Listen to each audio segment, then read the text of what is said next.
Taxil.com के YouTube channel पर मैं सीए सतबीर सिंह आपका स्वागत करता हूं।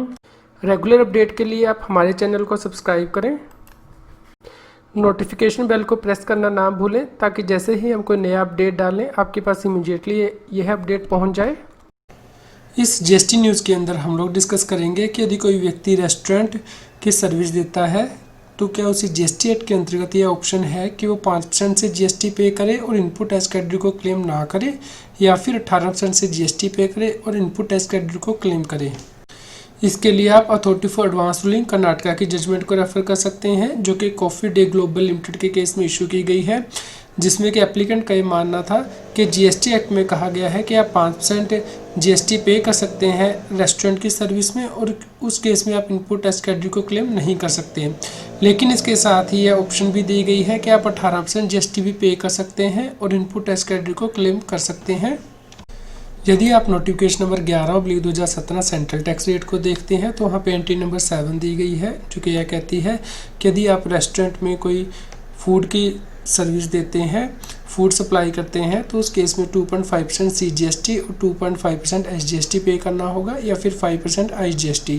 और इस केस में यहाँ पे प्रोविज़न भी दी गई है कि इस केस में आप इनपुट टैक्स क्रेडिट गुड्स या फिर सर्विसेज पर क्लेम नहीं कर सकते हैं। इस केस में एप्लीकेंट का ये कहना था कि यहाँ पे जो प्रोविज़न दी गई है इसमें यह तभी अप्लाई होगी यदि वह इस ऑप्शन को एक्सरसाइज करता है। यदि वह चाहे तो इस ऑप्शन को नहीं भी एक्सरसाइज कर सकता। इस केस में एप्लीकेंट का कहना था कि वो notification number 11/2017 central tax rate की एंट्री नंबर 35 को ऑप्ट करना चाहता है, जहाँ पे क्या बताया गया है कि यदि कोई भी और सर्विस प्रोवाइड की जाती है तो उस केस में 9% CGST और 9% SGST पे किया जा सकता है, यानी कि 18% IGST पे करने के बाद जो है इनपुट टैक्स क्रेडिट को क्लेम किया जा सकता है।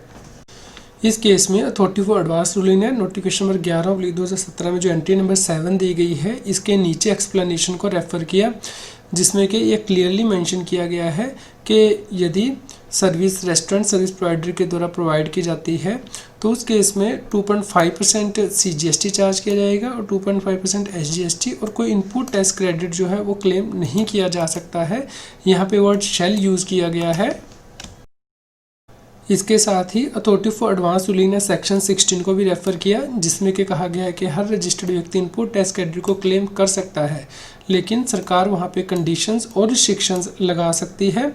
इस प्रकार इस केस में एप्लीकेंट 18% जीएसटी पे करने के बाद इनपुट टैक्स कैटेगरी को क्लेम नहीं कर सकता है, उसे 5% जीएसटी ही पे करना होगा और इनपुट टैक्स कैटेगरी को क्लेम नहीं किया जा सकता।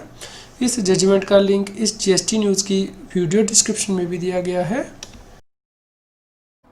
जीएसटी पर नई बुक्स मार्केट में आ गई हैं। इन बुक्स को रेफ़र करने के लिए लिंक इस जीएसटी न्यूज़ की वीडियो डिस्क्रिप्शन में भी दिया गया है। यदि आप जीएसटी के कंसेप्ट्स को समझना चाहते हैं या फिर जीएसटी के एग्ज़ाम की तैयारी कर रहे हैं तो आप अनअकैडमी पर जाकर मेरी प्रोफाइल में वीडियोज़ को चेक कर सकते हैं, जिसका लिंक इस जीएसटी न्यूज़ की वीडियो डिस्क्रिप्शन में भी दिया है। और आप अनअकैडमी की लर्नर ऐप को भी डाउनलोड कर सकते हैं, जिसका लिंक इस जीएसटी न्यूज़ की वीडियो डिस्क्रिप्शन में भी दिया गया है। जीएसटी, टैक्स और फाइनेंस के रेगुलर अपडेट के लिए आप टैक्सील की मोबाइल ऐप को गूगल प्ले स्टोर से डाउनलोड कर सकते हैं। इसका लिंक इस वीडियो के डिस्क्रिप्शन में भी दिया गया है। आज की जीएसटी की न्यूज़ आपको कैसी लगी इसके बारे में हमें बताएं। लाइक करें और शेयर करें।